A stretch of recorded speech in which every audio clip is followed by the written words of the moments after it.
There's no such thing as a typical day for our troops, but in tonight's report, a sample of what one day was like in Iraq.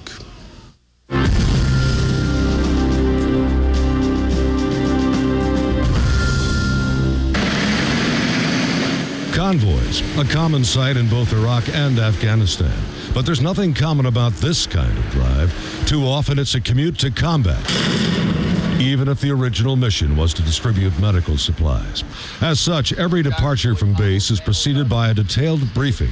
At that intersection, in the last 48 hours, there's been a direct fire. Often lasting 30 minutes or more, everything is reviewed, from the route to rules of engagement to tactics for every conceivable circumstance.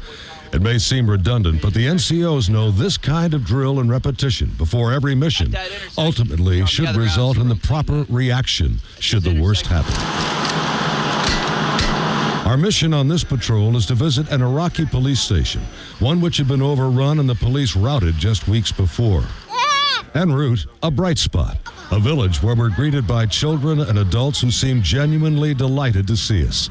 And the troops are glad to see them. Well, we like to come down here, take alternate routes once in a while to see the kids, see what environment they live in, and see if there's anything we can do for them. The village elder talks to us about some strangers who've recently been in the area. While it's a risk to even be seen talking to Americans, it's one I've noted many Iraqis are willing to take.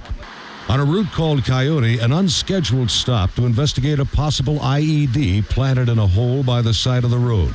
Turns out to be debris from a previous I.E.D. Once at the police station in the town of Taramia, the troops conduct a briefing with the local commander. Suddenly, there's a commotion in the headquarters courtyard. A wailing. The sound of a family's agony when a loved one has been lost.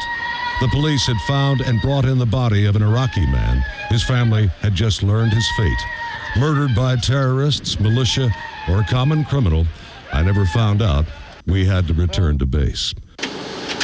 Back on Coyote, our column comes to a halt again.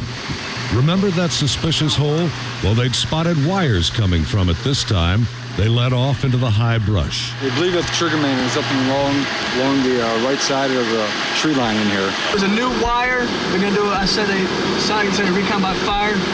Recon by fire. In this case, that meant shooting in the direction that the wires led off into the deep brush. Suddenly, gunfire erupts. At first, it's rather disconcerting. By the time I get to the lead vehicle, there's plenty of brass on the ground, and the bad guys have gone. Meanwhile, a call had gone out to E.O.D., Explosives Ordnance Disposal, a military bomb squad with a collection of extraordinary vehicles that can withstand almost anything the enemy has in his armory. We all back away, even the monster A-1 tanks on the other side of the hole. And then, thanks to E.O.D., one less I.E.D. As always, I want to thank the folks at Central Command for allowing me to embed with them on these trips, particularly Air Force Command Chief Kurt Brownhill and Marine Corps Staff Sergeant J.J. Rodriguez.